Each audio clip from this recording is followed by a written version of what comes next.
আমি এই মুহূর্তে আছি রাজধানীর কারওয়ান বাজারে। আসলে এই মুহূর্তে কারওয়ান বাজার থেকে আমি আসলে কোনো ধরনের স্বস্তির খবর জানাতে পারছি না। কারণ দীর্ঘদিন ধরে আপনি জানেন যে আমাদের নিত্যপণ্যের বাজারে এক ধরনের অস্থিরতা চলে আসছে এবং সেই অস্থিরতার কারণে মানুষ কিন্তু ভোগান্তিতে রয়েছে এবং এটার পেছনে সবচেয়ে বড় কারণ হচ্ছে যে মানুষের আয়ের সঙ্গে নিত্যপণ্যের যে দাম সেটার সামঞ্জস্যতা না থাকা। আমরা কয়েকদিন আগে দেখেছি যে বন্যার পানিতে আসলে লক্ষ্মীপুর, নোয়াখালী, ফেনী এবং চট্টগ্রামের বেশ কিছু অঞ্চল প্লাবিত হয়েছে, মানুষ ক্ষতিগ্রস্ত হয়েছে। ঠিক একইভাবে বাজারেও এই নিত্যপণ্যের দামে মানুষ ক্ষতিগ্রস্ত হচ্ছে। কিন্তু কি কারণে, যেমন বন্যার পানি কোত্থেকে এসেছে, কিভাবে বন্যা কবলিত হয়েছে মানুষ, আমরা সেটা খুঁজতে গিয়ে দেখেছি যে ভারতের যে বাঁধগুলো ছেড়ে দেওয়ার পরে পানি বাংলাদেশের অংশে চাপে এবং বিভিন্ন জায়গায় কিন্তু পানি নিষ্কাশন ব্যবস্থা না থাকা এবং জলাবদ্ধতা তৈরি হয়েছে।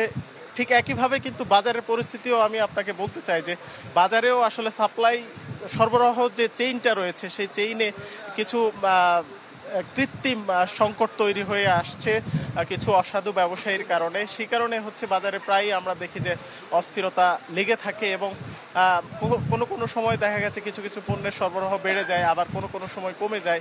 এই কারণে খুচরা কিছু ব্যবসায়ী আছেন তারা ক্ষতিগ্রস্ত হয়। তবে অসাধু যারা এই এই এই বাজার পরিস্থিতি এভাবে নিয়ন্ত্রণ করছে আসলে তাদের কারণেই কিন্তু পরিস্থিতি এখন পর্যন্ত নিয়ন্ত্রণে আসছে না।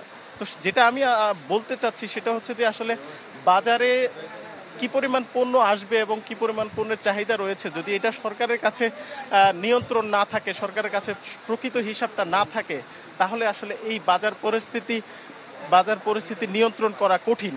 তো নতুন সরকার আসলে শুরু থেকেই কাজ করে আসছে। একদিকে হচ্ছে মূল্যস্ফীতির একটা চ্যালেঞ্জ রয়েছে, অন্যদিকে হচ্ছে বাজার নিয়ন্ত্রণের জন্য যে পরিমাণ তথ্য দরকার সরবরাহ এবং উৎপাদন পর্যায়ে এবং ভোক্তা পর্যায়ে, সেই তথ্যগুলো যদি সরকার একটা ভান্ডার তৈরি করতে পারে এবং বাজার যদি যথাযথভাবে মনিটরিং করতে পারে তাহলে হয়তো পরিস্থিতি নিয়ন্ত্রণে আসবে এবং মূল্যস্ফীতিও যদি কমে আসে তখন কিন্তু একটা ইতিবাচক। রাকিব, বুঝতে পেরেছি। ধন্যবাদ আপনাকে আমাদের সঙ্গে যুক্ত হবার জন্য। ডিজাইন, এলিগেন্স, বিউটি, সেরা পণ্য সবার জন্য।